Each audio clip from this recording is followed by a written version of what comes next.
Romeo के नाम पौलुस रसूल का ख़त बाब 9। मैं मसीह में सच कहता हूँ, झूठ नहीं बोलता, और मेरा दिल भी रूहुल कुद्दस में गवाही देता है कि मुझे बड़ा गम है और मेरा दिल बराबर दुखता रहता है, क्योंकि मुझे यहाँ तक मंजूर हो ताकि अपने भाइयों की खातिर जो जिस्म के रूह से मेरे कराबती हैं, मैं खुद मसीह से महरूम हो जाता। वो इसराइली हैं और ले पालक होने का हक और जलाल और अहूद और शरीयत और इबादत और वादे उन्हीं के हैं, और कौम के बुजुर्ग उन्हीं के हैं, और जिस्म के रूह से मसीह भी उन्हीं में से हुआ, जो सबके ऊपर और अब तक खुदाए महमूद है। आमीन। लेकिन ये बात नहीं कि खुदा का कलाम बातिल हो गया, इसलिए कि जो इसराइल की औलाद हैं वो सब इसराइली नहीं, और ना इब्राहिम की नस्ल होने के सबब से सब फर्जंद ठहरे, बल्कि ये लिखा है कि इसहाक ही से तेरी नस्ल कहलाएगी, यानी जिस्मानी फर्जंद खुदा के फर्जंद नहीं बल्कि वादा के फर्जंद नस्ल गिने जाते हैं, क्योंकि वादा का कौल ये है कि मैं इस वक्त के मुताबिक आऊँगा और सारा के बेटा होगा।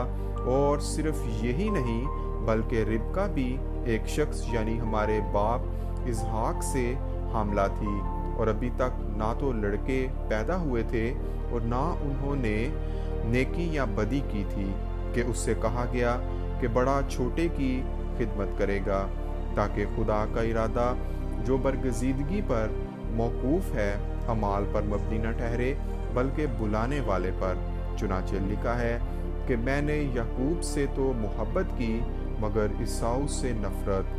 बस हम क्या कहें, क्या खुदा के यहाँ बेइंसाफी है?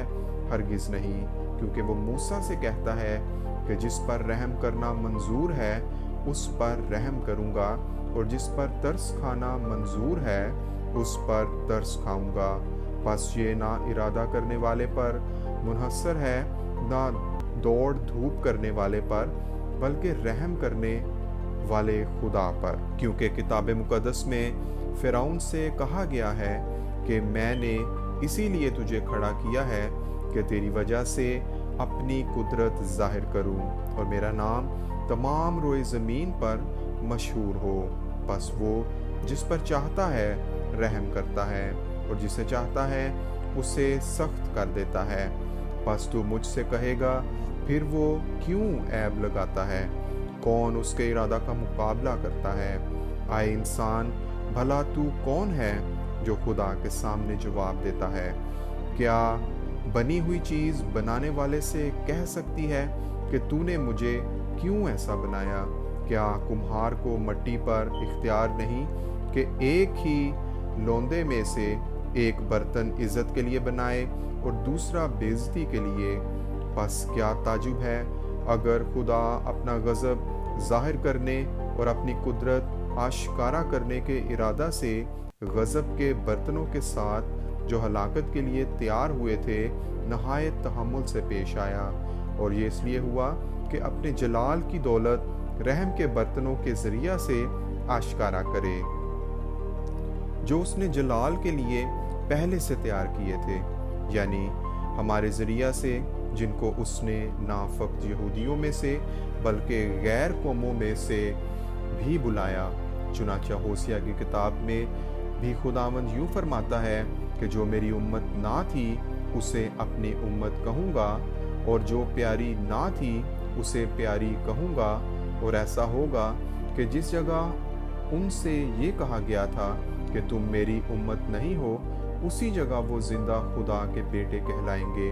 और यशाया इसराइल की बाबत पुकार कर कहता है कि गो बनी इसराइल का शुमार समुंदर की रेत के बराबर हो तो भी उनमें से थोड़े ही बचेंगे, क्योंकि खुदावंद अपने कलाम को तमाम और मुनक़ता करके उसके मुताबिक ज़मीन पर अमल करेगा। चुनांचे यशाया ने पहले भी कहा है कि अगर रब्बुल फ़ौज हमारी कुछ नस्ल बाकी ना रखता तो हम सदूम की मानद और अमूरा के बराबर हो जाते। बस हम क्या कहें, ये कि गैर कौमों ने जो रास्तबाजी की तलाश ना करती थी रास्तबाजी हासिल की, यानी वो रास्तबाजी जो ईमान से है। मगर इसराइल जो रास्तबाजी की शरीयत की तलाश करता था उस शरीयत तक ना पहुंचा, इसलिए कि उन्होंने ईमान से नहीं बल्कि गोया अमाल से उसकी तलाश की। उन्होंने उसे ठोकर खाने के पत्थर से ठोकर खाई। चुनाचा लिखा है कि देखो मैं सयून में ठेस लगने का पत्थर और ठोकर खाने की चट्टान रखता हूँ, और जो उस पर ईमान लाएगा वो शर्मिंदा ना होगा। आमीन।